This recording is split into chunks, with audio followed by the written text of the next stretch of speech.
I was very much ingrained in corporate culture, hustle culture. I used to believe that if I want to make something for myself, I need to work extra hard. And I believe like in putting in extra hours, just going way beyond and even in detriment of my own health. Hi, I'm Natalie Mullen, former people pleaser and queen of doing way too much, turned holistic life coach and wellness educator for purpose seeking women of color and allies. Welcome to From a Full Cup. On this podcast, I teach you how to use the 12 pillars of wellness to discover your purpose, uplevel your well being, and create the life of your dreams because we all deserve to be fulfilled, and you simply can't pour from an empty cup. Through candid conversations, insightful interviews, and motivational nuggets, you'll feel inspired, empowered, and supported as together we navigate this thing called life, holistically and with your well being at the center. If you're committed to personal development and you're ready for more, you're in the right place. Now let's get started. Hey, y'all, welcome to another episode of From a Full Cup. Before we get into this episode, I just want to take a minute to update you on some changes that are happening for the podcast. So, to go back for a bit, last year my topics covered wellness in different ways, and I'd always find a way to connect wellness to the guest. And I really enjoyed it. I kind of had big pillar themes that I was working throughout the year, but I had a lot of flexibility. So, I was able to bring in what I think were a lot of interesting topics and maybe perspectives on certain topics that people would not have necessarily thought of that fell within wellness. But this year, I tried something different for my second season. I thought to myself that I wanted to be more organized. And so I decided to base each month off the 12 pillars of wellness. And I was like, oh, 12 pillars, 12 months, it's perfect.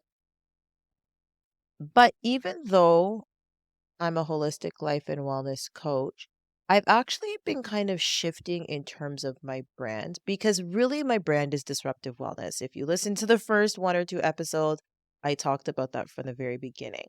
But I wasn't really using that in my branding. And I realized that that's what makes me different from other wellness speakers. Is I'm the one who's talking about disruptive wellness. And so I just want to lean into my own branding more. And a part of disruptive wellness has to do with just doing things that are in alignment for you and going down other paths. So, going down the path not commonly taken, just trying new things, seeing how things work out, even if you don't know all the steps, or even if you don't know the next step, you just move in a direction. And I realized I missed that kind of spontaneity and creativity and fluidity that I used to have with my podcast because I feel like this current structure is actually very restrictive. And if you know me, I don't like to be restricted in life. And so I want to be able to record things as they come to me or as I feel like they're in alignment for me. And something that didn't make sense to me is I was having the opportunity to have great guests on, but because we couldn't match recording schedules, then I was telling them, okay, I'll just check back with them next year. And I'm like, that doesn't make any sense. And so I really just took a pause and I'm like, okay, time to pivot. So I'm making a few changes, three to be exact, or three for now. So the first is that I'm going to go back to my old way of doing episodes where they aren't structured by month and a specific theme for the whole month. They're just going to be covering topics.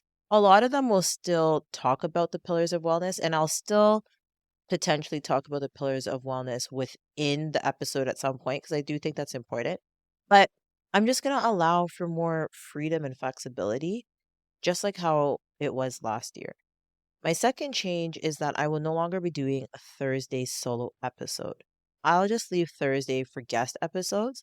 I might have a solo spiel to start, just kind of like what I'm doing right now. And I'll continue with my off the cuff episodes on Mondays because you guys really seem to like those episodes based on the amount of listens I get to for those episodes. And I think part of it probably just has to do with they're shorter, so you can just kind of quickly get some motivation or wisdom or insight, encouragement for the day and keep it moving. And a lot of people seem to share those with their friends, or I don't know who they're sharing them with, but they're sharing them with somebody. So thank you for sharing and hopefully brightening and empowering somebody else as well. The third change is that I'm going to be doing my Thursday episodes bi-weekly from now. So right now I do them weekly, so you get 4 episodes a month, but I'm going to go down to 2. I really, again, I'm all about wellness. And so I have to always think about my own wellness and well being. And I have to look at my capacity and also sustainability. And I've just noticed that even though I love this podcast so much, it takes up a lot of my time. There's so many things that happen behind the scenes. You have to find guests, you have to coordinate with guests, you have to record with the guests, you have to edit, you have to promote on social media, you have to write the email newsletter. Like there is just a lot that goes into producing a podcast. And there are other things that I am already doing with my time. And so as I really sit and reflect, I'm like, you know what? Something's got to give. And I don't think it's going to be taking away from the podcast at all. I remember talking to one of my friends and she was like, "Oh, I love your podcast, but I'm so far behind." And that kind of made me pause and I was like, I'm just producing, producing, producing, producing, but I always believe that there should be space and pauses and rest. And so even in my work, to allow for more space and pause and rest, for me to refresh and do other things, but also for like listeners to just be able to catch up on episodes and not feel like, oh my gosh, this mountain is just getting bigger and bigger. I'm never going to get through all of your episodes. So I'm going to be doing it every 2 weeks, and I definitely will be taking a break in the summer for a month. I just don't know if it's going to be July or August, but it will be one of those two. So yeah, I'm really looking forward to that. This year, I'm really focused a lot on public speaking. So I'm booking more keynotes and workshops. So if you are looking for a speaker, please reach out. I would love to collaborate with you. And so prepping for those kind of speaking engagements actually takes a lot of time. And so I need time to dedicate to it. Also, my son is 2.5. He's growing so quickly. He has so much energy and he's changing. And I just want to spend my time watching him grow and enjoy these warmer days that are coming up. So, yeah, that's that. So, those are the three changes I'm making for now. If there's anything else, I'll be sure to update you. I might have to change my trailer or my intro or something like that, but I'm not going to worry about that for right now. I'm just going to make the change and let everything adjust. I can't wait for you guys to hear this episode.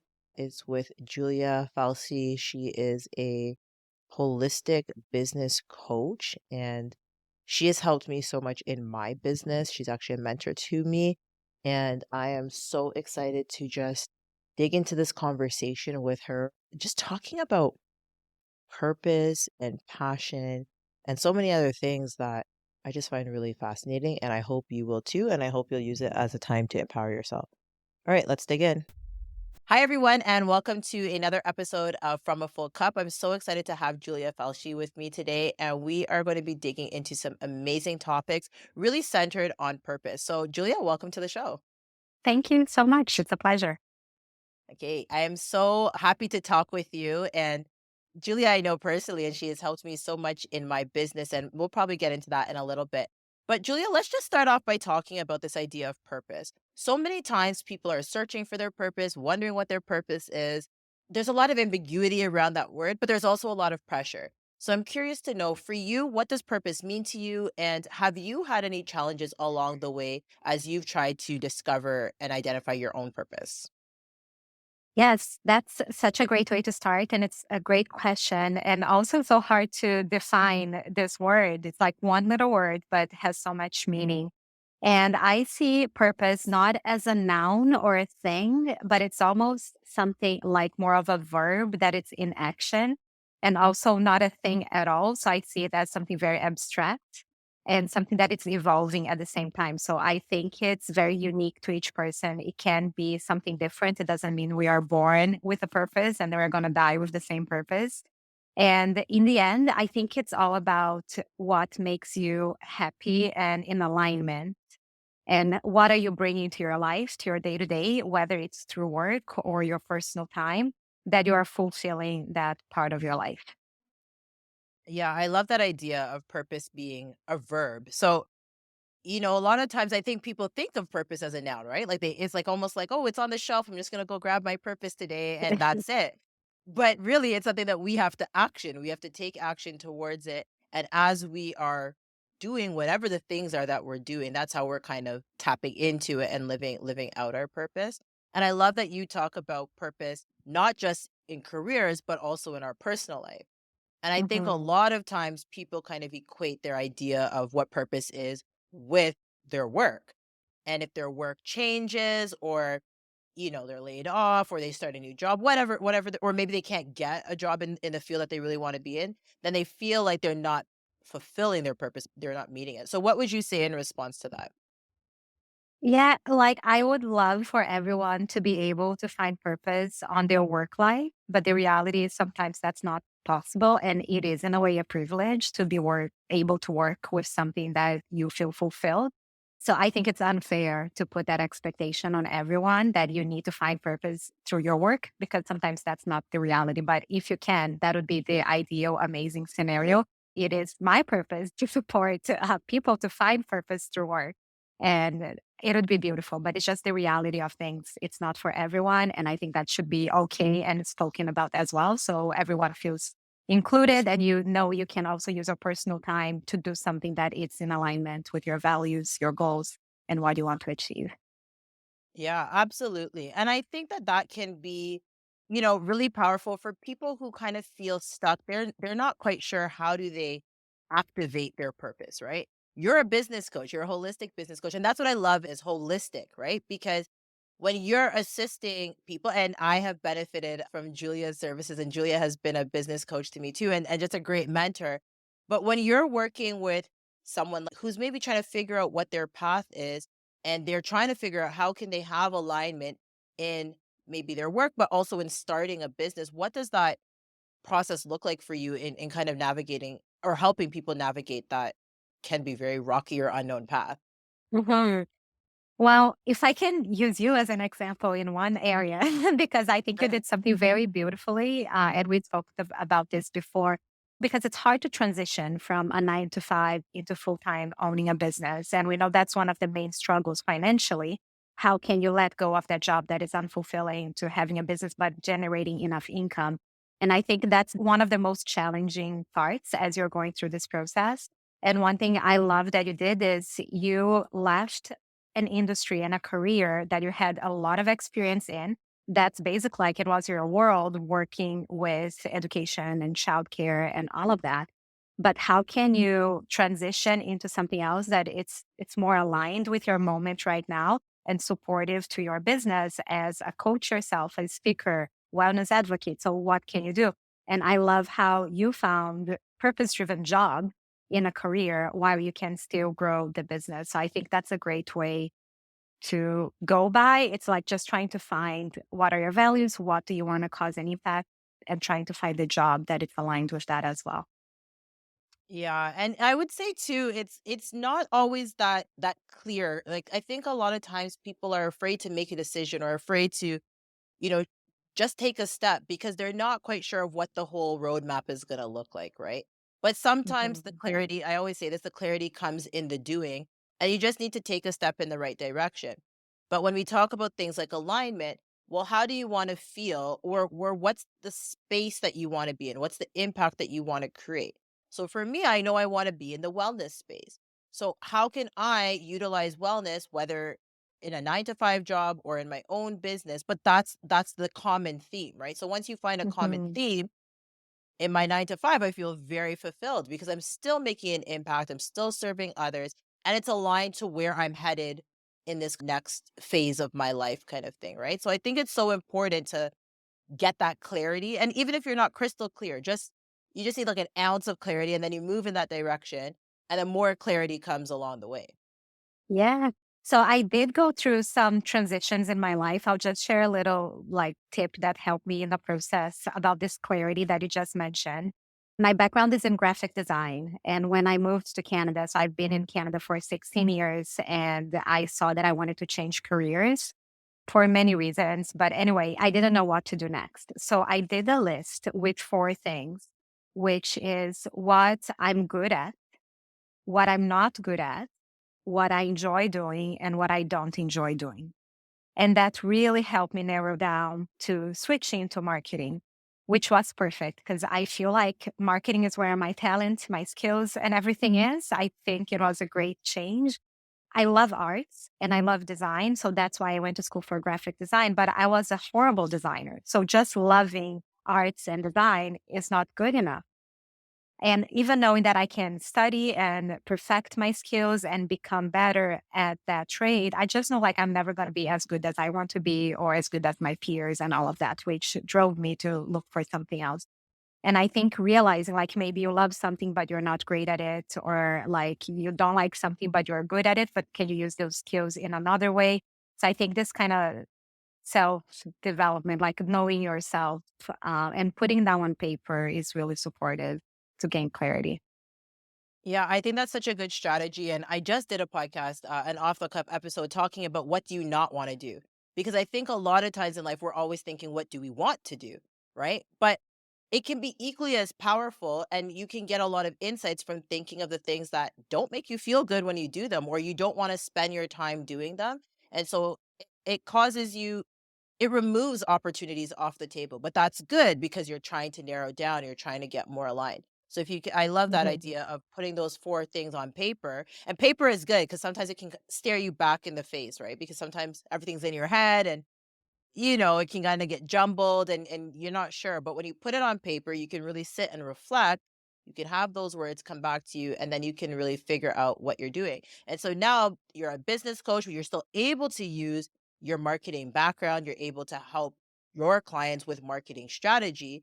And then because you yourself are a holistic coach, you care about the overall well-being of who you're working with, and so and even for yourself, and so it's like a full alignment from 3 different ways there. And I think that when you get that kind of trifecta in life, it's so exciting, right? It makes you smile from the inside because you truly know that you're operating within alignment and you're creating your own path, right? So and I think that's important too because there's lots of business coaches out there in the world. But how do you differentiate? How do you make yourself different? And again, not necessarily for other people, but just to be more aligned to the kind of service that you want to provide, the kind of impact that you want to provide in the world is by taking those unique skills that you have, transferring them over to kind of round out this offering that you can now give to people. Yeah. Oh my God. What you said was so beautiful. Thank you for that. And I love the trifecta. But definitely things evolved, right? So as I was saying, like purpose is not static. And for me, before I never thought I would run a business. I never wanted to be a business owner. I was very much ingrained in corporate culture, hustle culture. I used to believe that if I want to make something for myself, I need to work extra hard. And I believe like in putting in extra hours, just going way beyond and even in detriment of my own health. And that's what I believed in. And then at some point in that climbing the corporate ladder, which by the way, like I was doing all the right steps to get where I wanted until I was director of digital marketing at a web development agency, which was a dream for me, like to have that position. And then I was like, you know what? This is great where I got, but this is not it. It's like I wake up, I'm not excited. I'm not excited to do this work. I'm not excited to go to the office. And that's when I started looking for something else. That's when the idea of having a business started to come around. And I played with the different ideas. I started working on it. I'm not going to get into details here, but I just want to say, worked extra hard. I quit the job to follow this. I got burnout. I got anxiety, burnout. I had to quit everything to get back to my health. And then when I became a coach, I had this new vision that it's not hustle. That's not the answer. Hustling is not the answer, but it's about how can I live my purpose and live my dream and do what I want to do, but taking care of myself first. And when I understood that, the idea first is that that's how I would grow my business. But then as I started working with my clients, it's like, no, this is how I'm going to support them to build their business. So I've been doing that for 4 years now. So definitely, like, that's how I've been growing my business for 4 years. And that's how I've been working with all the clients I've worked so far. And it's just like a completely transformed purpose from a like total hustle mentality and climbing corporate ladder into entrepreneurship, but well being first kind of approach. So yeah, just evolving and changing, and that's beautiful. I love that. And for those who are listening and can't see Julia's face, Julia's smiling. And so I want you to tell me, like, how does it feel? How does it feel to go first from being in corporate, not feeling fulfilled, not feeling happy, to then experiencing burnout? maybe twice, right? Burnout on the corporate side and then burnout when you were doing your own starting your own business. But then to finally getting to a place where you're kind of doing business in a way that makes sense for you. What does it feel like at this current point? That's a great question. I feel it's a lot about knowing yourself again. So I really had to do a lot of exercises to understand like my values, my vision, my mission for the business. And then I can always go back to that to make decisions for the future. So, for example, I got to a point at the second chance of having a business as a business coach now. I was side hustling. So I had a full time job, I was side hustling. And then I had to make a decision. If I want to grow my business further, I need to put more energy in. But if I put more energy in, I'm already at capacity. I'm going to burn out again. Like that's just a fact. So, how am I going to handle this? And I had two options. I'm either going to hire someone to help me. So they are going to do the work, or I need to quit the job so I can put all my energy in. So when you know those values and what's important to you, like having those boundaries, right? I'm not going to burn out again. So I decided first to hire someone to help me because I wanted the financial stability. I had a very well paying job and it was comfortable, right? And we wanted to do what's comfortable to us. So I hired someone. We did like crazy marketing. I never created so much content in my life. Like, and everything was, I wasn't overworking because I hired someone part time. That's 20 hours a week. It's a lot of time. So she was creating most of the things, even strategy. I would just kind of film and maybe write something here and there. And we put a lot of content out and we did it for about 3 months.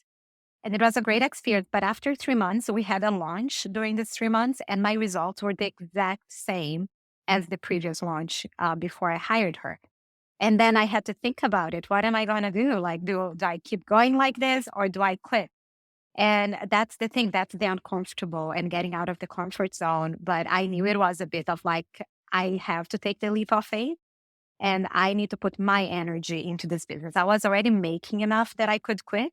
I just didn't want to let go of my salary because it was very comfortable. But yes, just taking the leap of faith, it really allowed me grow in so many areas because when we say no to something and we close a door to something, we're opening space to so much more. And I needed that. But just seeing that all the decisions I made, whether to hire someone or to quit the job, it was based on my values and my goals and not burning out and taking care of myself first. So I think it all comes down to that, like the purpose driven and the alignment with the underlying things on why you do what you're doing. And I think again, even talking about that alignment, right? It's like you work with purpose-driven entrepreneurs. So even a you thinking about the value that you have for your own self, right? You yourself are purpose-driven, and then you want to work with purpose-driven entrepreneurs too. And I think that that's so important is alignment in values because sometimes you'll see certain businesses, and I think even for entrepreneurs, like there's this idea of profit, right? And so of course, everybody who owns their own business, they want to make money, right? But that can be interesting thinking about or kind of like navigating that. How do you pursue purpose or how do you pursue profit? Are they does one cancel out the other? So I'm curious to know like even in your experience or maybe the clients that you've worked with, have you seen entrepreneurs kind of straddling the fence between purpose and profit? And what would you say to them? Is it possible to still be purpose driven and financially successful? Yes.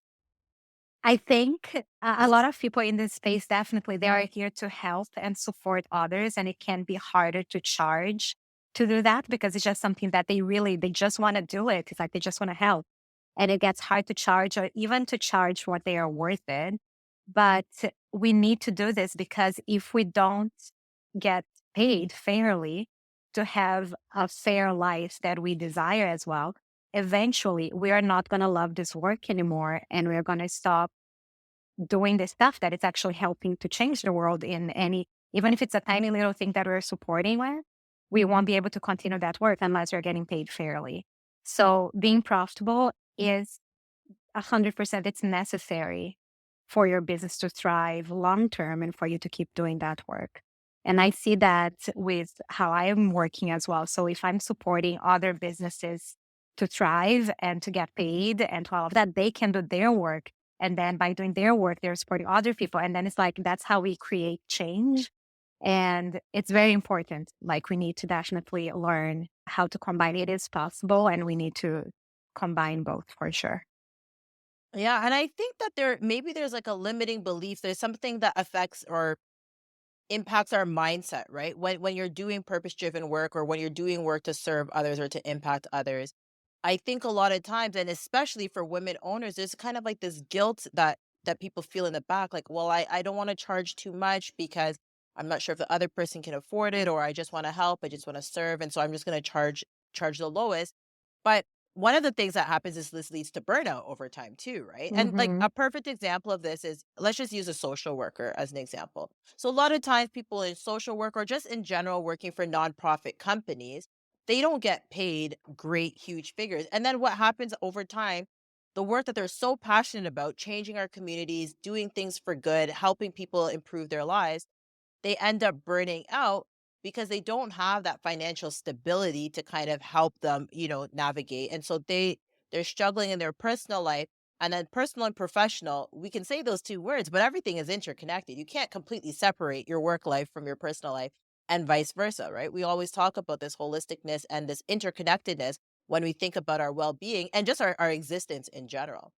And so I think it's really important to consider when you have a business or if even in a 9 to 5, what's the kind of life that you want? And you kind of talked about that too, like this idea of a fair life. Well, what do you want to be able to afford to do?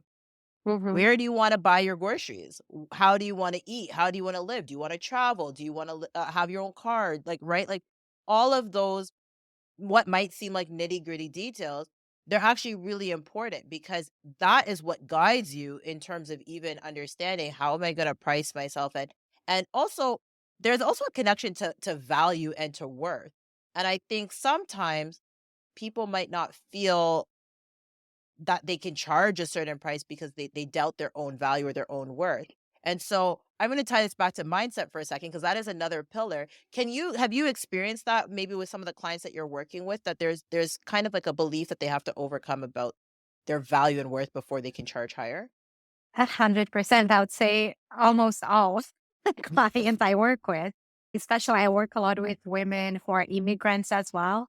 And what happens, I'm being an immigrant myself, like when you go to a different country with a different currency, different language, it's just extra harder on those limiting beliefs because you also don't have a network that you can count on. You don't know the value of the currency. Like people may know back home how much they would charge for what they do, and they feel comfortable there. They have their diplomas and certifications and experience and network, and they understand the currency.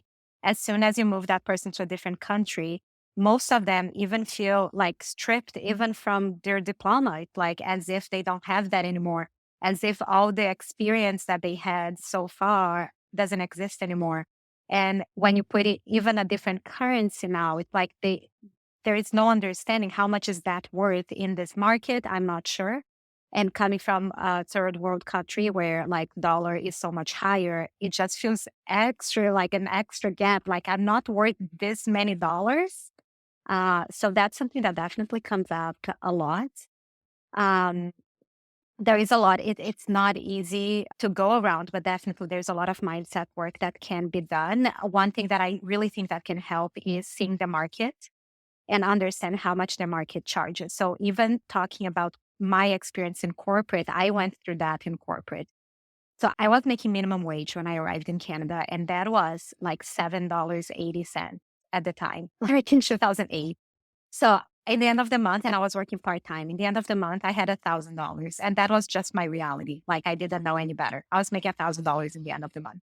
And slowly, as I started to build my career and started to grow, I was still like not making a lot of money, but was getting an increase. And it was only when I had like a promotion that I deserved a significant increase. And my partner then would keep try to educate me on my value and how much I should be charging. And I'm like, are you crazy? This is like so much money. And I would tell him, this is easy for you because he is male, he's white, English is his first language. It's like, it's easy for him. And I don't see myself worth of that. And I had a very hard time negotiating for this promotion. And what I did is I ended up getting not a great job, but what I learned actually is promotions will never be a great a great deal for you. It's always going to be better for the employer, but your next job is where you're going to win big. It's like when you're going to have a big jump in salary. But what I did then is I started taking a lot of job interviews for this position that I was promoted to. So I did mostly just phone interviews. I wasn't interested in moving forward. I was just curious to see the market. So I applied for all sorts of positions. I talked to a lot of people. And then on those phone interviews, I would ask, what's the range of the salary? Which, by the way, it's a super okay question to ask because sometimes you're like, oh my God, is it okay to ask the salary? It's the first interview. It's okay. Like maybe not to the dots, but just the range. And I even believe there is a law now that they need to even put the number down. But at the time, they didn't have that. But I would talk to them, see the skills that they're looking for, what type of work it is. And I'm like, I have all these skills. This is all the experience that I have, and they are paying this much. And it took a lot of phone calls for me to realize, like, okay, I am worth this much. And then the next interview that I did, it's fun because I didn't want a job because I already wanted to quit and start a business. And a recruiter reached out and she was insisted that I went to this job interview. It was perfect for me. And I'm like, not interested, not interested. She was pushing hard. And then I just asked, like, because she wanted me, I just asked, like, so how much are they paying? And she said the exact number that I wanted, like, since I got these new learnings. And I'm like, okay, I'll do the interview. And I did it. And that's when I had my burnout, that I quit my job, had burnout. And then they called me and said, I got the job. And I'm like, you know what? I'm going to quit this business owning thing right now. I'm going to take care of my health and I'm going to take this job. So I got it. I started taking care of my health first. So meditation was huge for me to deal with the anxiety. My anxiety levels were very high. And also like what I'm eating, because I was just eating out food court because I was working all the time and also workout. So just going to the gym, moving my body and all of that. So I pretty much did 2018 for me was all taking care of my health.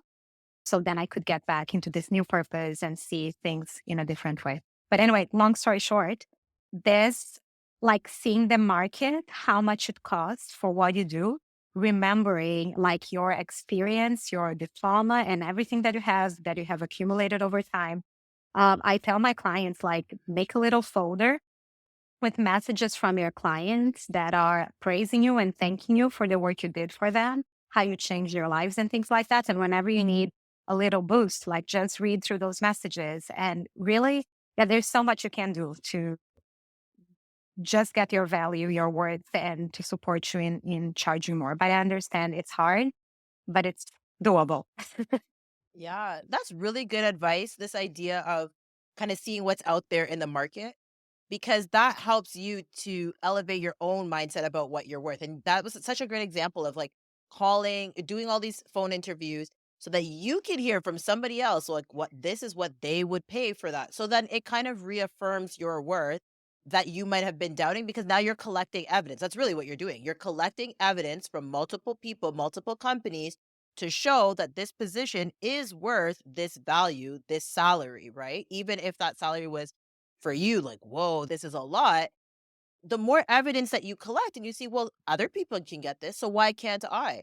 If I have the credentials, if I have the experience, if I have the skill set, I'm just as deserving of what's already technically on the table, right? But sometimes we're afraid. We're afraid to come to the table and accept what's actually there for us. But it takes us being proactive. And I appreciate your story because you didn't just come to the table right away. You had to do some steps and you had to kind of get yourself ready to really see that that was available to you and that you were deserving of this. And I really like kind of your experience as an immigrant because I think that, everybody looks at the world from their lens, right? So if you're Canadian born, you look at it from your lens. If you're Canadian born and from a place of societal privilege, you look at it from your lens. So sometimes it's hard to understand how somebody else might be kind of facing that same situation. And of course, it's easy for somebody else to say, oh, well, just come on, just tell them your price. But sometimes we do have to do that mindset work based on just the position that we're coming from, the background and the experience that we're coming from.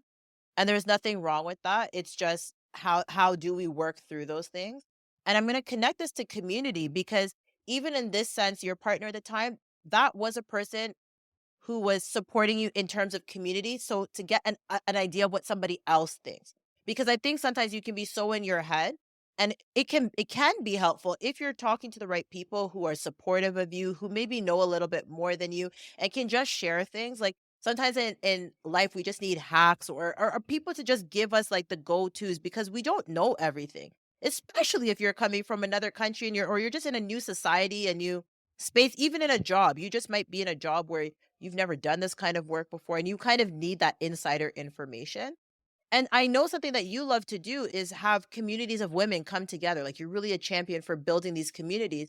And I can imagine that one of the advantages of having such communities is for people to be able to share these kind of insider knowledge and encourage each other. So, what do you find has been the benefit of hosting these kind of networking and community groups? Yeah. So one thing is seeing you're not alone. So I host some group coaching programs as well. And something that comes in every single group is whenever someone shares something a little bit more vulnerable about how they're feeling, everyone else opens up and say, "Oh my God, I thought it was only me. Thank you for sharing this. I just like was feeling the exact same last week." So that's something that I feel is very valuable in sharing. In terms of this pricing and being worth and everything, I think it's nice as well to just connect with people who are where you want to be. Because if you are talking about pricing with someone who is also struggling to price themselves, it's like you're both struggling with that limiting belief and maybe enabling each other in that. So it can be a little bit tougher. So I would say maybe seeking mentorship, talking to people who are where you want to be and being supportive. I think that can be helpful. And the third thing is just not everyone has that support at home, especially for those who are in a 9 to 5 and the family is not supportive of you going on to entrepreneurship, for example, don't see that as a possibility to success or it's not as stable, etc. So it can be extremely difficult and lonely to try to navigate it alone. And I think having community as well, just to see not only that it's possible, that there are so many other people doing it, but you can just share both the wins, the challenges, and support each other. So there's just so much into community. You can also grow together, like sell to each other's audiences, do collaborations. So there is definitely infinite ways to take advantage of it. Yeah, absolutely. I love that. And this will be my last question before we move into rapid fire. But thinking about marketing, I want to talk about marketing and business and purpose together. So when we're thinking about businesses or entrepreneurs in general, and that they are looking at how do they infuse purpose into the work that they do, what advice do you have for them so that the purpose that they're seeking or the values that they have, it remains authentic to them and integral to their mission instead of just becoming a marketing tactic, which I feel like I do see sometimes as well. Mhm. For sure. It's funny, when I studied graphic design, we had marketing as one of the topics, and I remember studying marketing, mission, vision, values, and I would study through and I would not see like that's all BS and I wouldn't see a purpose for that. And I remember as a kid doing like field trips to, I don't know, like at summer camp. This is something we actually did. Like we would go to Coca-Cola factory. They had a thing for kids to go and see the production. They would give you little things. And I remember seeing those signs as a kid of mission, vision, values, etc., on the walls of those companies. And I just like never connected to me. It's a lot of empty words, it felt like, until I actually got to build my business and see, like, oh, actually, I do have a vision. I do like, you do need some time to explore that, but it's so important and it supports in taking decisions, like I mentioned. Am I going to quit my job? Am I going to hire someone? Or am I going to exhaust myself and work extra hours and burn out again? So knowing those things, those are your pillars, right? The pillars of your business, your foundation. That's how whenever you hire someone, you want to make sure they follow those same values, right? That they already share that it's not forced, that that's who they are. And you want them to be in every part of the culture of your organization, even if it's just you, if it's you plus one, if it's you plus two, or you plus 60, you still want to have that as part of the culture. I think most of us had experiences in corporate in the past where things may have been aligned or not aligned and know exactly how that looks like. So working at a company where, I don't know, they preach for something, but then the CEO does the exact opposite. And you feel like, wow, that's not really what I bought when I came in and joined as an employee. So that's simple. Like a lot of companies run by that, but you don't want to be that. So just really understanding and doing the work and understanding that those values or your vision may shift a little bit with time, and it's okay. Just keep aligning it. And that's also going to help with positioning yourself, brand positioning. So how other people are going to perceive you. So one thing is like how you think you are showing yourself up, but how are people actually perceiving you? And if it's not aligned, then you need to change your brand positioning as well. So it's really everything is connected. It's going to change the copy on your website, your social media posts, the imagery that you use, like everything is connected to this principle. So definitely worth spending some time there. Yeah, that's such a good way to end and such good actionable steps that we can take. So thank you for everything that you shared today. We're going to transition into the rapid fire segment. So hopefully you're ready. I'll start with a very easy one. Gold or silver? Uh, okay, I'm going to go gold. Okay, good. I like gold. Okay, but this is not about me. But anyways, a really good book that you've read that you would recommend others to read as well. I'll pick Untamed by Glennon Doyle. Okay. What is your favorite way to fill your cup?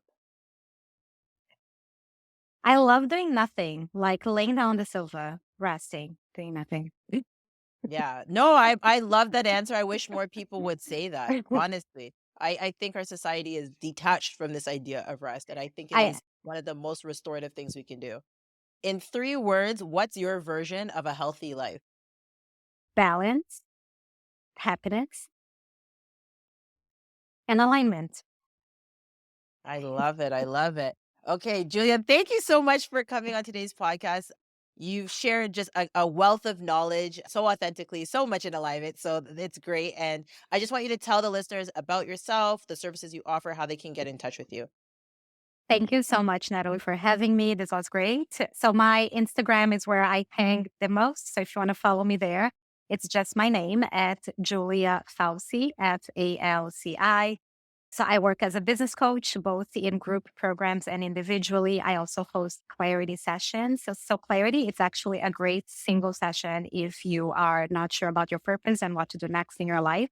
And it's just kind of exploring that next step without having to commit to a full program. So that can be a good next step for you. And I also do NLP mindset coaching if that's something that interests you and you're not into the business realm. So many different things that we can do together. Feel free to reach out. My website is just my name as well, juliafauci.com. And yeah, say hello. Come say hi. Awesome. And Julia has an amazing Instagram page. So please go follow her. She's always posting amazing things on there. Julia, again, thank you so much for coming on the show. And to the listeners, continue to serve yourself, your loved ones, and your communities from a full cup.